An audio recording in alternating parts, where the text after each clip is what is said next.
All right, Kevin, thank you so much for joining me, guys. I have here Kevin Miller. What's Uh, up? he is based in Seattle, Washington, 27 years old. Yep.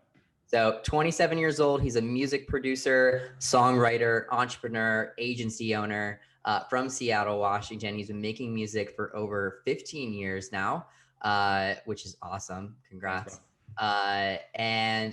He always has the goal of uplifting and educating his audiences. And I've seen firsthand how helpful he's been in the Done For You agency program. He's a member of my Done For You agency program, and he is super uplifting and really motivational to the other entrepreneurs, agency owners in the program. So that's why I definitely wanted to have you on here because Appreciate I it. think you have a lot of insights and knowledge to share. And also, you also have just a killer story that I'm excited to talk about. So we'll start at the top. Let's talk a little bit about your agency. So what's the name of your agency? Yeah. So my name is Kevin Marcus Miller. I run an agency called All Approach. Essentially, what we do is we provide one-stop digital marketing and web design solutions, particularly to coaches and consultants and other agency owners. Nice, Yep. nice. And how did you end up finding that niche? Yeah, so actually, I was going through your program, and one of the things that really stood out to me was it. As somebody who comes from a project management background, I Mm-hmm. noticed that there seemed to be a really big pain point whenever I was in the group, and it Yeah, seemed like all the people that were agency owners like me had the same problem. It was like, how do I actually execute? Like, it yeah, seemed like having clarity and having your projects managed and getting yeah, things actually done in the business was the big problem we were all facing. And so I realized, like, oh, I seem to be better at that part. I'm not good yeah, at the Facebook ads part. Like, when I was going through the course, I felt, oh man, I can't do Facebook ads. That's not me. yeah. So I was like, oh Everyone man, has I their was strengths and weaknesses. exactly, bro. And like, that's the big thing is like when you're, being coached by people or mentored by people, don't expect like, you got to understand, like, you got to do your part too. You know Yeah. what I mean? You can't Oh just be yeah. like, oh, well, Oh the yeah. part didn't work. The ad didn't work. It's like, dude, that has Yes. nothing to do with it. Like, it has 100%. everything to do with your business. I So love it. that's, So you got really good at that piece of it, right? yep. Hmm. Which is what? Break that down a little bit. Yep. So essentially, what we do is we basically give other agency owners that clarity. So one of the things we do is we help them get their projects organized on Asana, and then we hire and recruit virtual assistants, incredible talent overseas to help manage and execute those projects. So whether Nice. that's your day-to-day lead gen tasks that you've been neglecting forever as an agency owner, like everybody's got to do outreach, right? And Yes. so what if you have somebody project managing the people on your team that are doing that for you? That was the idea. Nice. Nice. Love it. Yep. Yep. So where are you on track for revenue wise for this year? For this year. So what's been interesting is COVID um, actually kind of helped my business in a lot of ways because I Yeah, was never into marketing and networking in person. That was never my thing.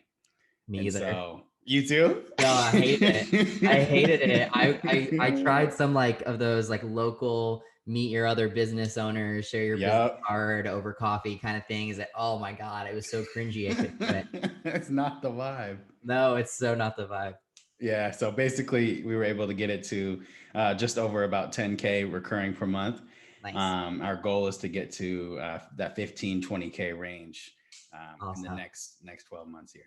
Super awesome. So that's about 120K Hmm. for the year, which Yep. is such a really great place to be and such a like pivotal step Right. in the growth of your agency because that's like a C-level executive's salary, Right. right? So you've been able to take control of your own life, your own schedule, Yep. and your own revenue, and match the salary of a high up level exec that's probably worked at a company for 5-10 years to get to Hmm. that point of that salary. And you've done it in about a year, right? When did you Exactly. launch your agency? March 2021, 2020. Yep. March 2020. March 2020. So that's like you did it in a year, right? Where, Right. go the 9 to 5 route and try and climb that corporate ladder. It can take Hmm. a heck of a lot longer to hit 120K salary at that same run rate that you have with your agency right now. So that's fantastic Thanks, bro. and really exciting. It's crazy too. Like you got to think about it like this, like there's so many walls and barriers to people like you and I in corporate America, like whether, being a Black owned, really outspoken Black executive or, the path that I wanted to go in corporate land. Yeah. It's like, they don't really want to hear what you have to say. Yeah. Right. And so that's also been a huge factor as to why I want to have this type of clarity and freedom in my life with my business, is because I need to say and do what I want to do. Yeah. I haven't even heard that perspective before, and I love it. That's amazing. And just like all the more reason to just take the control yourself. Yeah. When I left the corporate world for agency world and started my own thing, like I had just been through a series of terrible bosses and just like really toxic work environments, that just like, I literally would wake up every morning and I would just sit in my car before I would turn it on.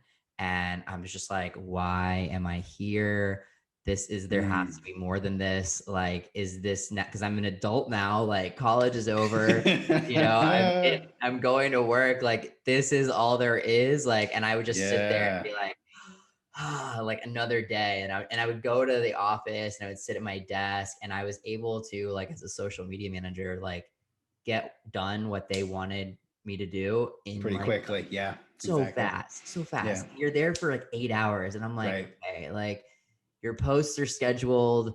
I'm responding to things in real time, but I'm sitting in this chair and it's just such a waste of my time and energy. And then that void and that vacuum, I was able to start my own. And you couldn't turn that voice down in your head either. You knew that you had more to go. Like there was more to this. You were like, It's like screaming inside of you that like you're meant for more. Like there's so much more out there. And this like, at the time, this like $35,000 salary ain't it. Like, it's not it. And you had just come out of like college and spending all this money, and you're just like, this is on the other end of that. It was just no. So I'm glad, that I'm not alone in that there's, there's other people that are hopping in. And that's why I love the program, because I meet so many other people that had a similar story to myself. So back to your agency, how many clients do you have now? Yeah. So on the roster, about 33, and then recurring, I'd say about close to half of those are recurring. That's awesome. So where does the discrepancy come in? Do you do like the 33 is calculated based off of like some one-off services that you're doing right now? Exactly. Active projects. So basically, 33 would be like how many we've served since we opened, since March of 2020, right? So whether it was a recurring project or it was a website one-time thing. Okay. Yeah. Cool. And then the recurring is for our VA program, where we recruit and hire VAs. Nice. Love it. And I'm sure you have that process down pat now. So is that the main service that you're providing now? Is that's the bread and butter right now. Exactly. Yeah. So it's been interesting, man, watching it evolve, because one of the big mistakes I made, and other agency owners, I'm sure, have made this mistake, is thinking like, oh, I got these dope websites. They're huge one-time fees and all this stuff, but you need recurring revenue. And so my business model at first, it wasn't it. So I switched that up real quick. And so we started up that program, and that's where that came into be. That's awesome. And the great thing about websites is you don't have to stop offering them. Like, they can be something that's like additional, like, exactly. Hey, we need to get you set up on this system, which is recurring for us and our revenue, right? And also is going to continue to help you stay on top of your business game so that you're, getting continual good results. But, you also do have a really shitty website. So, hey, let's get that done as well. And so you have a hefty setup fee, you have, the website, and you're also getting them the VA, and like, one doesn't have to negate the other. Right. And then the other thing too is, like, for example, our team, like, we don't have anybody that does like ads, right? So the big thing here is always know what you're not good at, and then just go ahead and refer those out to people that you trust. Yeah. Right. Or white label it, even better. Yeah. So, or white label it, or find someone that's good, bring them under your hood. Bringing them on. Yep. Yeah. Yep. So if you get these bigger clients, right, and like they're going to need a funnel, click funnel, and some ads or whatever, and you don't want to touch any of that, then figure it out. That's part of project managing, is being able to figure that out. Absolutely. Yeah. So, I mean, so you've had your agency for a year now. You've scaled it up to, like I said, like a C-level execs revenue, Yep. which is so awesome. Like Appreciate that, bro. that's such a great thing to have been able to do in the span of a year. Figuring everything out in real time. What were you doing before you launched your agency? Yeah, man. So I graduated college in 2017. Okay. Yep. And then right after college, I for the life of me, man, I could not land a job. Like I was actually a security guard in a Microsoft building, and that was my Wow. first job out of college. Wow. See, Yeah, man. this is what makes the story that much better though. Like, love I that. know. It's scary. Love It's that. crazy. Like when I even like I'll be honest with you, even just talking about it, it's like, damn, I really went through that. Yeah. No, it's honestly wear it as a badge of honor. Oh Like, yeah. I tell people all the time like where I Yeah. came from and everything. I was a flight attendant straight out of college. Like I Nice. came out of college with my 4-year degree and I was like, what am I gonna do with this BA in psychology? I want to Mm. travel and I don't know what I want yet. So I started flight attending. It was so little money that I could not pay my bills. So I was working at a bar in addition to that on the weekends in Wow. between it. And I'm like hopping on some flights to the Caribbean out of Miami. I'm bartending or like in between. And I'm like, this is post college life. This was before. This was before I That's had that at draining. 35,000. Yeah, this was before I Uh-huh. had that Uh-huh. whole like $35,000 Okay. gig, and I'm like, God, this is it. Like, so no, and Wow. I tell people that all the time. Like, the come up is so much better and so much sweeter Oh when yeah. you've been to the other end of the spectrum. Yes. You So, know. I'm working at, I'm in the loading dock, so security guard in a Microsoft building. And my boss at the time was really cool. He let me actually have my laptop in the loading dock. So I was applying to Nice. other jobs at the same time. Nice. So I Yeah. finally Exactly. got it right. And I finally got one at a startup. And so that's where I got my marketing chops, and then worked there for, a couple months, contract gig, then got recruited to work for the big boys themselves, Microsoft. So it was a weird, whoa, you were a security guy. Yeah. Now you're here and actually working here. That's Uh, awesome. Crazy. It was a good feeling, right? And you feel Yeah. like, oh, I've arrived, right? Like there's not people, there's not a lot of young people that look like me that were at the level I was at, right? I was the only Black marketer on my entire team. Wow. Yeah. And this was what year? This was 2019. Get it together, Microsoft. Seriously? Yeah, my That's entire like he walked down the halls and everything, and I was the only one, man. it's crazy that Crazy, right? we're so far behind in diversity in a company that's so big. And Like, it like sure, of course there's like Black people in other departments and stuff, but I was not only was I the only one, but I was kind of like treated like the intern. And ugh, also on top of that, it was like I'm the youngest one here and I'm the one that's not supposed to be here. That's how I was yeah, treated. yeah, Right. And you can tell that. Like I remember the story, man. I'm sitting there, boss goes out of town. She wants me to fill up her candy bowl as my job while she's out of town because she doesn't know what she wants me to do. oh my God. So I'm And sitting what there. was your role? What were you hired for? So I started out in the procurement department. Yeah.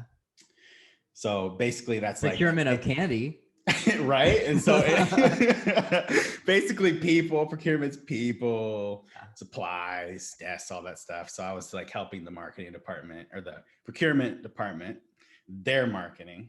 Right. And then I decided, well, the gig ran out on that. I was working like with a recruiter. So I worked that gig for, throughout.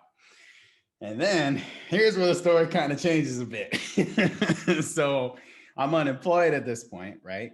Mm-hmm. In between gigs, I'm about to go back to Microsoft, but I haven't got the gig yet. So I'm like, hey, I need to go get my work-life balance in check, man. I'm just working crazy hours, not having any fun. Yeah. Go play some basketball. So I'm coming up the court. It's August 1st, 2019. And so this part of the story I actually don't remember. It's what's told to me. Wow. So what happened is I'm coming up the court, and literally I go, oh shit. And I completely collapse right there on the basketball court, full sudden cardiac arrest at 25. Wow. Just knocked out. Didn't wake up. Basketball coach is doing CPR 10 Oh my minutes God. straight, getting my oxygen to my brain. Um, People freaking out, people calling, their wife. I remember somebody told me they called their wife, who's a nurse, and was like, yo, what do we do? What do we do? Get the AED machine. Okay, what do we do now? Right. And so the paramedics arrived just in time. If they had arrived 5 minutes later, I would have been dead. Wow. So basically, I'm on the way to the hospital, and they had to put me in an induced coma for about 3 days because to allow my body, my brain to heal.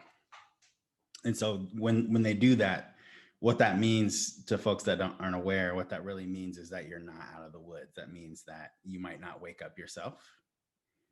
You could wake up like a vegetable. You could wake up, a lot of things could go wrong. So Yeah. I woke up, and for some reason, man, I was the same. No brain deficits, nothing. Just that was all good. So I woke up, and the first thought I had, man, was I had just wasted my entire life pretending to be somebody I didn't even want to be. Wow. That's huge. And that shit will What? give you clarity like that. Yeah, absolutely. An incident like that, I'm fortunate that I've never had to go through something like that, but I can imagine that it'll change your perspective on a lot of things. On a lot of things, like everything, even just little things like what you're willing to tolerate, Hmm. what authentic means to you, what's your vision. So basically, man, that happened. Finally got out of the hospital. I was in the hospital for about a week, and then keep in mind I'm still unemployed. Yeah. So I'm sitting there like, oh man, this is a problem. And then all these hospital bills, right? Yeah. So I came up with this plan. I said, well, what if I go back to Microsoft and get another contract gig, get some health insurance, right? Hmm. Have it retrograded is what they call it. So then you get the coverage back even when you weren't employed. So I had to apply to get that coverage. So then all of my hospital bills were insured. Wow. So I only paid a couple hundred out of pocket, and that was a huge blessing, man. That's massive. I honestly didn't even know that the retroactive health insurance was a thing. That's Right? amazing. Crazy. So I'm always grateful for the Microsoft for that because, despite having some negative experiences, man, like, man, that insurance is crazy good. Yeah. You know what Yeah. I'm saying? So that was a huge blessing. So what did you do at that point? Yep. So then I went in the marketing department with the big boys. And so I was working on the holiday campaigns, project managing. Whenever basically there was a price increase or a competition price match, I was like the first point of contact. Nice. So then it was my job to notify all the the stakeholders and stuff like that, and project manage that kind of stuff. So I worked there for, I think it was September to January. And what happened is I did really well, and they didn't really need me to continue doing what I was doing anymore. So they were going to let me go. And it just so happened my vision and my plan was to walk away a week later. Wow. So it just Kind of worked lined out. up. Just lined up, man. Yeah. So what was in the vision for next? Yep. So when I got out of the hospital, I said, one of the things I've always been afraid of doing was becoming an entrepreneur and actually taking that financial risk. So I decided, like, okay, um, I'm going to give myself like kind of like a time frame of when I can get this done, how I'm going to get it done. So walked away January 2020, and then I was in your program. I think it was March 2020. Yeah. Nice. And then I was in the program, got a couple clients. And then I was like, well, okay, I can't do Facebook ads, but I can do project management and hiring VAs. And so then that became part of the equation. And that's where I was able to scale. Nice. Yeah. Awesome. So going through, everything that you went through and launching your agency and Mm-hmm. getting it up to where you're at now. What's something that you learned along the way that you could share with someone else who's just thinking about starting now, that's going to help them grow their agency?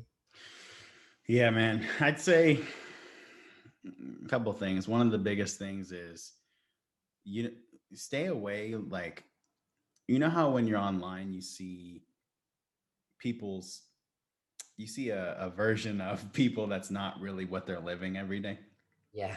right? You just All see of kind social of, media, right? Instagram. Yeah. Glamour, right? You're just seeing like the supercharged version, like people not really what they're doing every day, right? You're just seeing like a couple of really dope pics and stuff like that. And try not to let that stuff get in your head. Yeah. Like, understand, like, they were in your shoes at one point and you might be feeling a little bit jealous or like you're not on track yet. You gotta start getting that stuff out of your mind. So stay away from those kind of groups at first, especially when you're starting out, because that'll detour you and make you feel like you're not getting to the goal. So try to stay away from that. Absolutely. I'd say the second thing is probably like the number one thing I'd say for success right now in my life is having clarity at all times. How do you get clarity? Two ways. The first way is I always stay in therapy. Part of my condition with my heart is basically that I can't exercise. That must be frustrating. Very frustrating. So you can't let out that energy. You can't get that good workout, you know. So I have to put that energy into my business and other areas of my life, right? Wow. So I Yes. treat going to therapy the same way as I would have as going to the gym. Wow. It's that intense for me, right? Because I have that much energy built up in my body that's not being um, exerted where it should be, right? Yeah. So basically, what happens is anytime I sprint, play basketball, swim, you know, anything that requires a certain amount of exertion, my heart actually begins to have an irregular beat. Oh, So that's really frustrating, and I know so, you know that. yeah.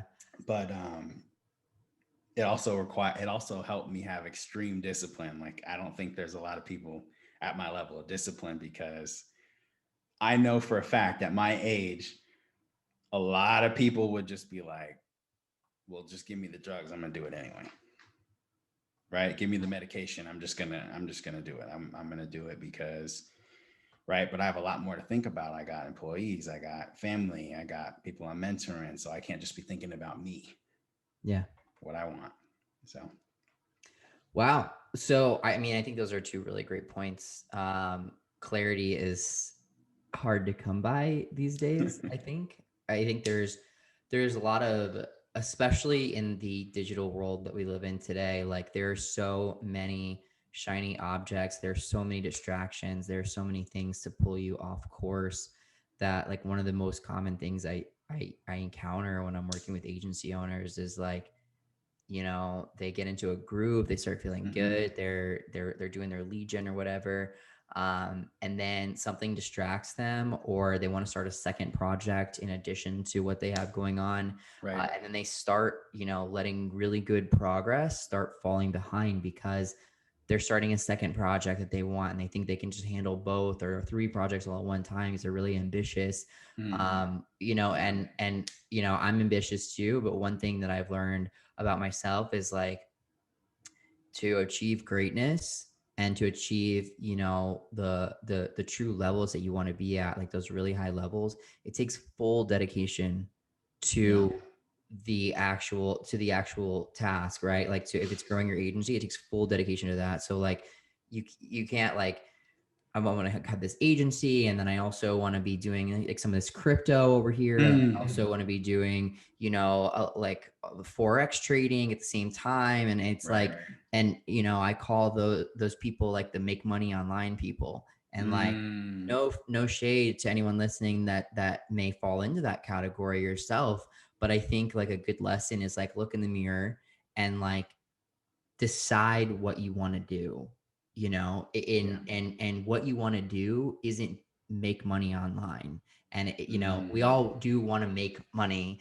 and yes, it's probably going to be online, but like, find a path, stick to it for more than a few weeks, more than a few months, that's the only way that you're going to actually grow. If you try and just, grasp at straws at the lowest levels, then that's all you're going to get is, little grasps at the lowest levels. Like, to achieve true greatness in anything, whether that's growing your agency, or if you do go that a Forex path, or if you do go that crypto path, you can do really great at all of those things, but pick one and get really great at it. Like, and so it's hard to find that clarity, I think, on your path and on what you really want to do these days, but it's critical in going all in on what you want to do. I think you're probably a really good case study on doing that. You found a lot of clarity and you're really digging in and doing big things.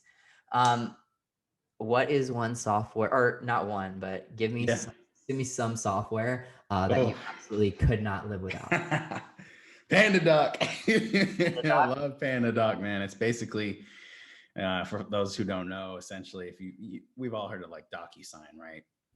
The difference here is PandaDoc is going to let you create real proposals, as well as integrate with, for example, say you want to send a Stripe payment, or a Square invoice. You can send a PandaDoc link, and it's actually going to take them, have them sign throughout the whole proposal agreement, and then take them right to the invoice, all from that one link. Yeah. Right. And that saves you so much time. Like the biggest headaches so far that take the most time are, of course, sales and onboarding and those kind of things. Once you got your fulfillment down, I spend probably 2% in the fulfillment arena at this point. The big areas that I spend time are, client retention. So customer satisfaction, right? Yeah. Making sure that the sales process is good. And just like onboarding does take a little bit of time. I like to make sure that they see me at some point during that onboarding as well. Yeah, that's important. And it like, you're at that perfect place where like you have got to that point where you're now putting your attention on those things that are the big movers in your agency. So focusing on the sales is what's going to grow your agency. Exactly. Focusing on, your client retention and making sure that they continue paying and continue signing up is what's critical to keeping that revenue flowing in. When you're just starting out, you don't have any clients, it's different. Exactly. Because all you're worried about is lead gen at that point. And you're like, well, this Facebook ad didn't work, or this didn't work. Yeah. But like once at this point in our agency, like we have a wait list. So it's not even, like I can turn on and turn off lead gen at any point. Right. And so now your focus has shifted, which it absolutely should. And, you realize, like, once you get to that point and you have that many clients, it's just it's a progression of like, okay, I have to, I'm losing clients. Every time I bring one in, I'm losing a client at this point because, the client retention wasn't there, right? The attention to detail and things like that. And you learn those along the way. So it sounds like that's why I have you on here. Of course, bro. Great time. All right. Besides PandaDoc, what else? Panda. Let's see. Panda. What else? PandaDoc. I like Go High Level. Level? I'm newer to it though. You've been using it a while though, right? No. So really? I gotta hear this. Go High Level. There's no shade at all for Go High Level users. Yeah. I know some people are like super Go High Level fanatics. And like, I'm not throwing shade at all because I'm a ClickFunnels fanatic. So like, I'll push ClickFunnels like until I'm blue in the face. But like, it's so funny. Like, I feel like Go High Level is like the CrossFit of software. Like, how CrossFit people are like, they're CrossFit and like they tell you about CrossFit. They're like the vegans of like the fitness world. The vegans. Like, I gotta tell you that they're in CrossFit. Let me tell you all about it. It's like culty. I feel like Go High. Culty. Oh my god. Like I have employees that I've hired that are like, we gotta get high level. We gotta get everything on high level. And then like every time like we'll do a task like, Go High Level does that, and I'm like, like, and every time I hear it, I want to just pull my hair out because you like HubSpot though? No, I don't like HubSpot either. I'm not a HubSpot fan at all. I like Pipedrive. I love Pipedrive. I think Pipedrive is Pipedrive. fantastic. I haven't even looked into that. What's the difference? So Pipedrive is a really, really good sales CRM. Okay. It's fantastic CRM for closers who are moving deals through pipeline stages, tracking all their communications with them, and even sharing deals that they're working together on. Like, it's just a fantastic platform for it. And like every closer that I brought on has either already known how to use Pipedrive, has heard of it, and it's easy to learn for them right away, or like they all love Pipedrive, and I love Pipedrive as well. It's just we've grown with it so much. Active Campaign, fantastic for email campaigns and email blasts. I've used that for a very long time, and it's the best. I find personally that while Go High Level is fantastic and it's an amazing software, to me it's more of like a what is it?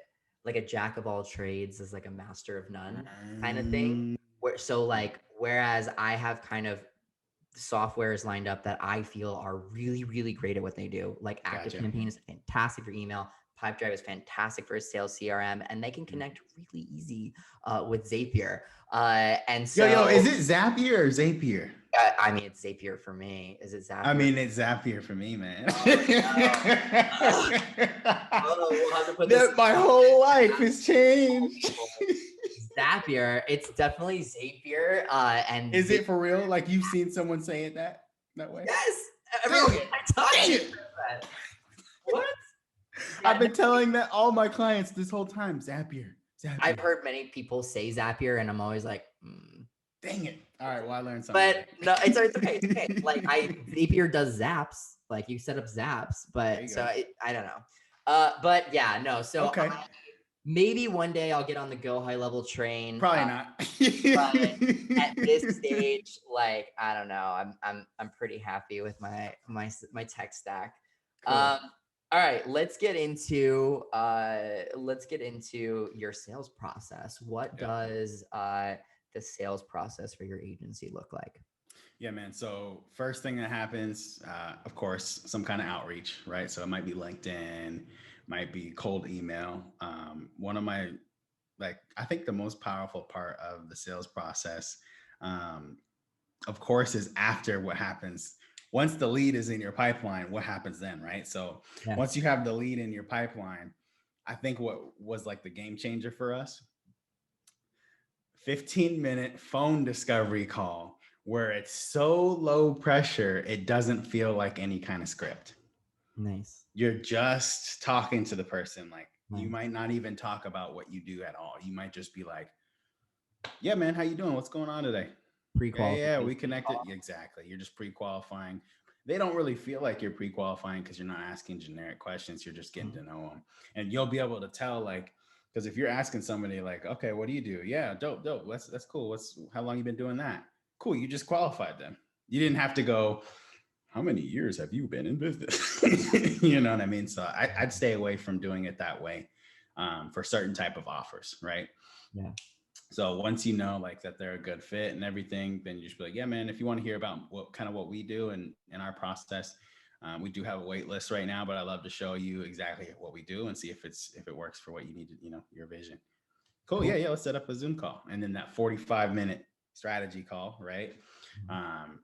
Less focused on trying to get them to like sign up. And you're really just explaining what type of value you can bring to them. Right. And so on that call, the critical piece that changed our process was having a full PowerPoint that we go through. Okay. And that really was like, before I would do it just old school. But for our type of offer with the VAs and explaining how it all works and all this kind of stuff, it's so much easier for them to visualize it. Got it. Right. Okay. So for certain offers, certain offers, it makes more sense to do that old school sales call, right? Just phone. Yeah. For what we're doing in our offer, you kind of need to see it. So they see it, we go through the PowerPoint, and, as of like lately in the last 3 months, I mean, our close rate's been like 40%. Wow. That's Yeah, it's been huge. crazy, man. And I think it's just because like we're not really just letting anybody get on that call. Yeah, You know what I definitely. mean?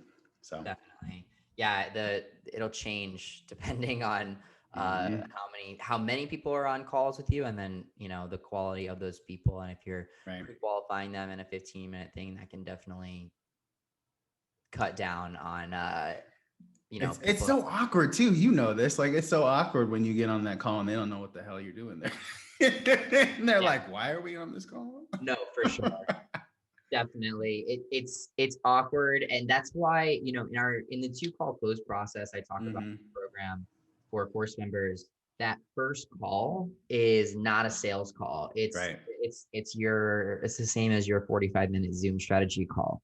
Now, what I typically do and what I tell others to do within the program Hmm. is phone, because they're not doing the VA strategy Exactly. you're offering, which needs the visual aspect of it. And I find that when you try and ask Joe Schmo, the common public, to hop on a Zoom call, it ends in disaster because Mm. if the software is not downloaded, or they weren't expecting a Zoom call, they Zoom you from the mall and they're walking in. Woo. Oh, Ain't nothing worse when you're yeah, I'm good. I'm on the highway right now. It's all yeah, good. yeah, Nah, you're not all good, bro. yeah. Get off of here. Yeah, like this call is not happening on the highway. Yeah. One time I Yeah. actually had, oh my God, this was the worst interview I've ever. Okay, So I gotta hear this. I interviewed it for an actual role at So Be Viral. I interviewed this chick, and Uh-huh. she answered the interview call, a scheduled interview time with a Zoom call. She knew it was on Zoom. It was scheduled in advance. We had been emailing, and she Zoomed me from in portrait mode in the mall with like her mask on as she's shopping, and trying to talk to me and answer questions while she's like looking at clothes. And I'm like, get out of here. Like, this is Whoa, so that's not, bold, dude. What are you thinking? I don't know. I like cut it so short. I was like, Sarah, Sorry, I boo don't boo. think this is gonna happen. Whoa. Yeah, no, it obviously we didn't bring her on, but You got VAs too, by the way? yeah, yeah, we have a few Nice. people now at this point doing Dope. different tasks, um, but yeah, no, your Zoom strategy call, I think, is perfect for your offer and what you're presenting. And in our process, it's all about that first call being, Yep.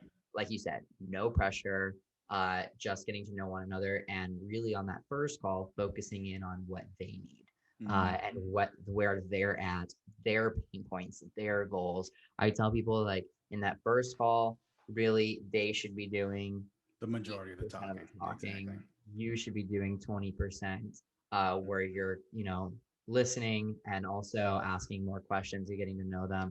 And then on that second call where you're actually giving your pitch, that's when you're going to be speaking more, and really they're going to be asking more Right. questions and getting them to the close. But either way, no matter, your process or mine, that it's the same thing happens. You Right. have to get their pain points, you have to get their goals, you have to find out about them, and get them to that point Yeah, where, and you know this too, man. Like not every person should be signing up, even if they have money. No, that's no. not what you want. Like you don't want those type of clients. That'll ruin your life. Yes, yeah, Ruin no, your whole life. will ruin your whole life. There's bad clients. Yes. I could have a whole podcast episode on clients that just What's like an ideal client? Like what's like the 3 things that you know when you're on that sales call? Like, okay, this is gonna be a great client. First, they already know, love, and trust digital marketing, whether they're doing it Yes. now or they just believe in it and have seen, Right. whether they're an implementer or not. I don't want to be selling the fact that Facebook and Google ads Mm, actually work. If I have to tell right. you that those things actually can work for your business, then we're still 2 mountains away from the mountain we actually have to climb. You know what I mean? That was big That's facts. probably one of the biggest indicators of what's going to be a decent client. Once you're past that mountain and you have a prospect that truly believes in digital marketing, then you're on to just convincing them that you're the best operator for Mm-hmm. their digital marketing, right? And the actual person to implement it, that you're going to be the best one to do what they already believe can be done, Mm-hmm. and well. So those are things that I look for. Also, you want to find out if they're like an agency hopper, if they've Oh, through like 3 agencies in the last 6 hugest red flag is on the discovery call if they say, yo, I hired 4 VAs in the past and they all failed. Yeah. Do not Yeah. stay away. Yeah. Yeah. And it's like, who trained them? Oh, I did. I Okay. did. Okay. Yeah. Oh, were you No. paying them $2 an hour? Well, that's why. Yeah. Can't be Right. doing that, bro. Like, you got to treat people with respect, man. Like, it's all about equitable outsourcing, right? So paying people more than Yeah. what they would be able to get locally for the same type of job. Like, you got to pay people, if you want them to perform and treat you with that respect. 100%. RVAs are considered, Team the members. the same Exactly. level as any of our US based team members. Mm-hmm.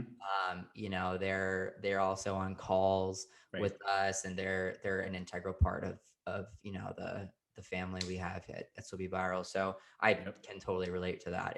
That's crucial. Um, all right, cool. So moving on from your sales process, we'll move into your expertise, which is VA. So how can VAs help an agency? Yeah, so there's like about 5 areas that we typically believe hiring virtual assistants, especially if you're going to outsource and hire in the Philippines. Mhm. There's like 5 areas. Social media, so that includes like scheduling, right? Developing content, those kind of things. Graphic design, I've met some incredible graphic designers in the Nice. Philippines.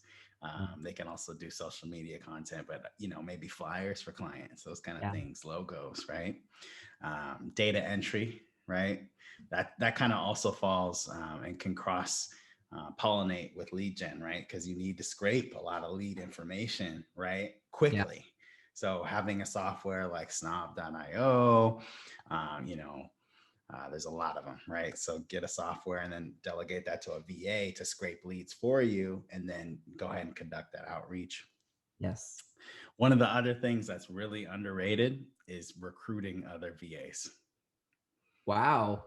I've never thought about that. Right. And so the reason why we were able to scale so quickly is because our full-time recruiter, Eliza, shout out, she's absolutely by far, like, I would never, I don't think I could have anybody compete with her, even if it was in the US.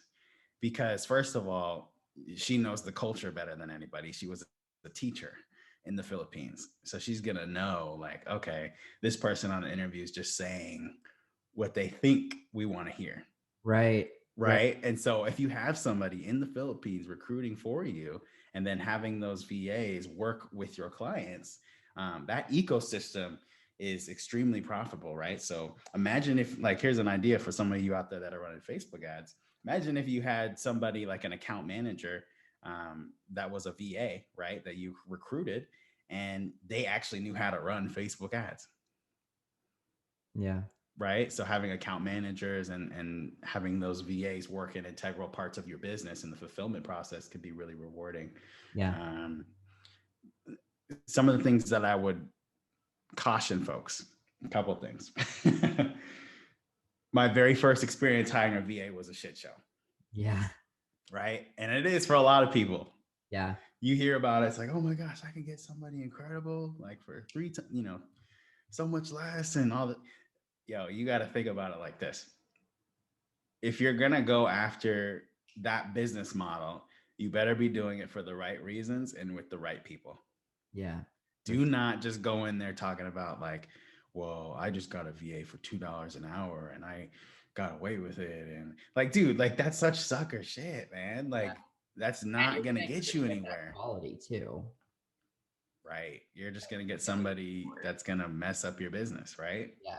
So you need to pay people fairly, right? So what I would recommend doing is get an online jobs.ph account, a premium account. They also have a really great salary guide that'll tell you what you're supposed to be paying people based on the position. VAs are not supposed to be like jack of all trades, do everything in your business. Yeah. That is the worst problem people have. You know this. Absolutely not. No, we have very specific tasks Mm-hmm. that our VAs are for. And then as new ones come about, I'll be like, oh, let's SOP this. And then, Let's SOP this. and then we was SOP for everyone listening, standard operating procedure. And, Yep. Loom is like my favorite tool Oh, ever. I love Loom. Screen recorder. It's a Chrome extension, just, one click and you're recording. And I'll record a Loom, make an SOP doc that goes through the exact process of the task, and a document that has step-by-step instructions on the task as well. Send the video, send the doc. And I've been fortunate enough to have VAs that are really competent. Like they're college graduates. Exactly. Like one of our VAs is a PhD. Yeah, it's like it's a whole nother level, right? Like you're getting like really top tier talent, not just people that can do basic admin. You know what yes, I mean? 100%. Yeah. So like they're very efficient and they know exactly what they're doing. Many of them know all of the platforms that you're already using, which is great. You can be like, I want one that has experience in Pipedrive or has already worked in, and there are a lot of them out there that have that. And so yeah, I love it. SOPs are my friend. SOP baby. Yes, all day. They help a lot. So you said client account management.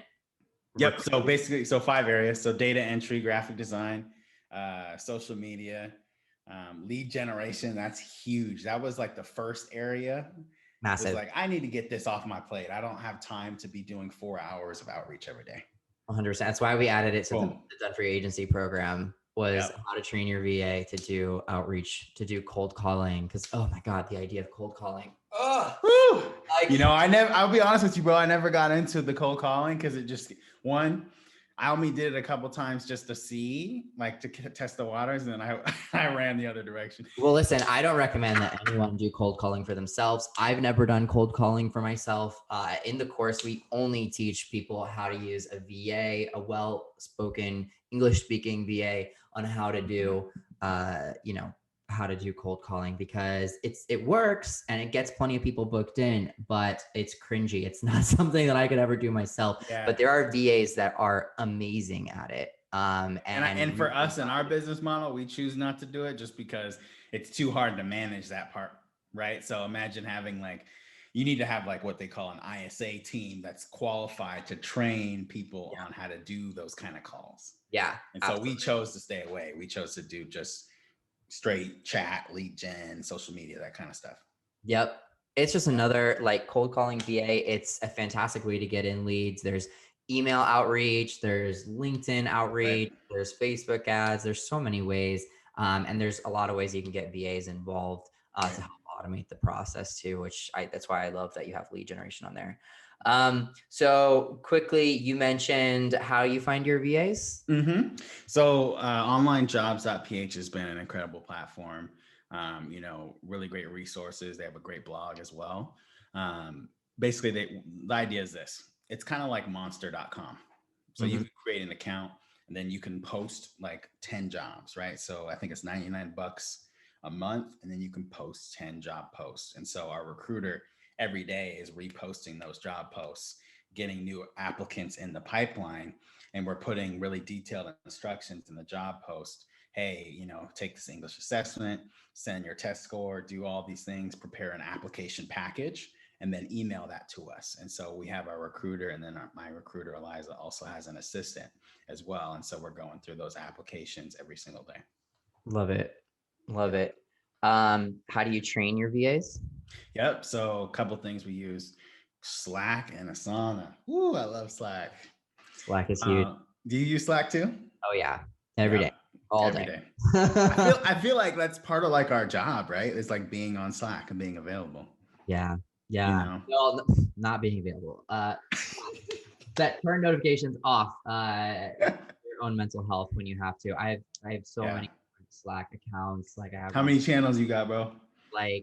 7, I think, but we have one for closers, and then I have one for account managers, and then I have one for each elite member has.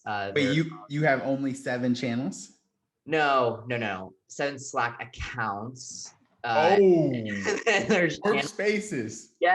spaces. Dang. Yeah. And then within the spaces, there's multiple channels. Like, so we have, a channel for every active elite member that we have within the program that has all their account Wow. managers in. So each of our clients gets their own dedicated Slack channel because we find that client communication is just so critical to the process, and free flowing communication helps so much in client satisfaction, customer satisfaction, that we wanted to make it way easier than email. And it's been great. So I couldn't go back. But then also, I have like 6 closers at least at any given time, and they have constant questions. I'm talking to this guy, wants this, I'm talking to this girl, she wants that. Like, so it's just like there's so much communication. So if we didn't have Slack, I probably would just combust. Yeah, I got to give a huge shout out to JR Rivas as well. He was one of the first people that looked like me that I saw that actually did what I wanted to do. Yeah. Right. So he has an incredible VA program. I was also a part of that. And he gave me some great coaching and some great guidance and his blessing as well to do what I'm doing. And that's so awesome. Like that's another thing is like, if you're going to start doing these things, you got to learn from the OGs. So, understand like from Tyler, from JR, other people who do the Slack, who do the sauna, do all these things. You got to be like, first of all, you got to understand it like this. They were in your shoes once, so they know why you're talking to them. They understand the value that you bring to the table, and you need to be involved in their communities in a way that's adding value instead of always trying to like, I'm sure you have people in your group who are like, well, I'm just trying to get more clients and poach your group. And like that whole mentality, scarcity mindset is what kills the business. Yes. 100%. You know what I'm saying? And so like, I just wanted to give a huge shout out because, he did teach me a lot of those strategies in regards to VAs, and he's part of the reason why I'm here today. 1000%. I get the people ask me all the time. They're like, well, I don't get it. If you have an agency, why are you helping? Right. Exactly. Why the hell are you helping at other agencies, man? Why would you help them start an agency? And I'm like, because So Be Viral has not even like, there are hundreds of millions of businesses out there. Like, exactly. First off, we don't have that capacity, nor do I ever want to have that capacity. And so it's just like, to me, it's just a crazy question. It's a scarcity mindset issue. Like, how could you ever want to help someone within the same field as you? Because there is enough for everyone to eat. Right. And other thing is, the strategy here is if you help the right person, they're going to turn around and become your best referral partner. Yeah. And then you're going to be able to scale to another level in your business that you wouldn't have been able to.